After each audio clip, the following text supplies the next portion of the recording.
Takwa teman-teman sekalian, kalau kita ringkaskan tentu adalah patuh. Dan ini kata kunci juga yang penting sekali dalam kehidupan seorang muslim. Apa yang Allah dan Rasulnya halalkan, nikmati. Apa yang diperintahkan, kerjakan. Apa yang dilarang, jauhi. Itu ringkasnya takwa.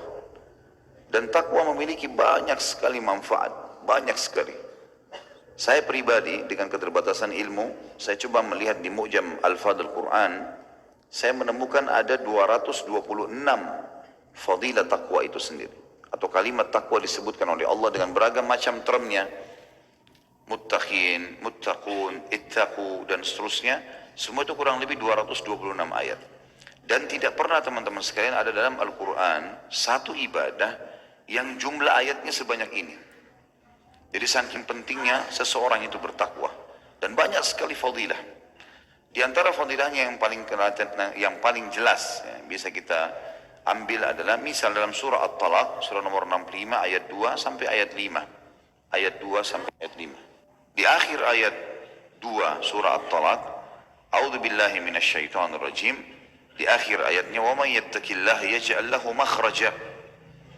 Siapa yang bertakwa kepada Allah, maka Allah akan berikan kepadanya makhraja. Dan makhraja artinya jalan keluar yang sangat luas untuk kehidupannya. Makanya tangga-tangga jalan darurat di dalam bahasa Arab, di hotel-hotel misalnya kalau kita lagi umrah di Mekah sama Madinah, tulisannya begitu. Mim kha ra jim, makhraj. Ya, biasanya orang bahasa Inggris exit atau apalah, tangga darurat dalam bahasa Indonesia. Yang jelas digunakan ini oleh orang Arab makhraj. Dan juga orang Arab membahasakan makhraj ini kalau ada orang yang sempit sekali jalan, tubuhnya nggak bisa bergerak, kemudian dia bisa berlari mendapatkan sebuah lapangan yang luas. Transisi dari tempat yang sempit ke tempat yang luas namanya makhraj. Dan Allah menggunakan dengan kemahamurahannya dan kesuciannya kalimat ini. Wa may yattaqillaha yaj'al lahu makhraja. Siapa yang bertakwa kepada Allah, maka Allah akan berikan kepadanya makhraja. Kata para ulama tafsir, makhraja min kulli farjin wa min kulli hammin wa min kulli ghammin. Jalan keluar dari setiap kesedihan, permasalahan, ya, kesulitan, apa saja. Dunia dan juga akhirat. Lalu ayat 3-nya surah Talaq Allah mengatakan wa yarzuqhu min haitsu la yahtasib, dan Allah akan berikan kepadanya rezeki dari tempat-tempat yang ia tidak sangka. Artinya akan selalu datang hal-hal yang memenuhi kebutuhannya.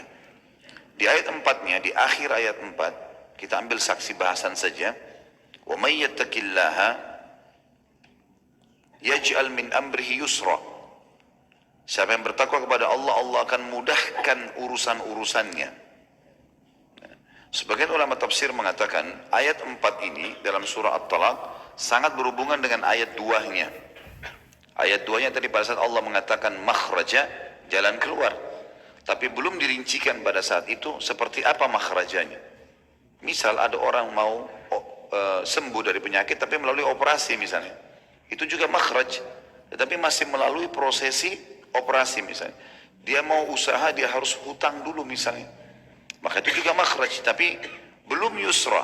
Di ayat keempat dipastikan. Wa may yattaqillaha yaj'al min amrihi yusra. Artinya dimudahkan itu. Tanpa operasi bisa sembuh, tanpa hutang bisa usaha. Kemudian ayat kelimanya Allah mengatakan wa may yattaqillaha yukaffir anhu sayyi'atihi wa yu'dhim lahu ajra.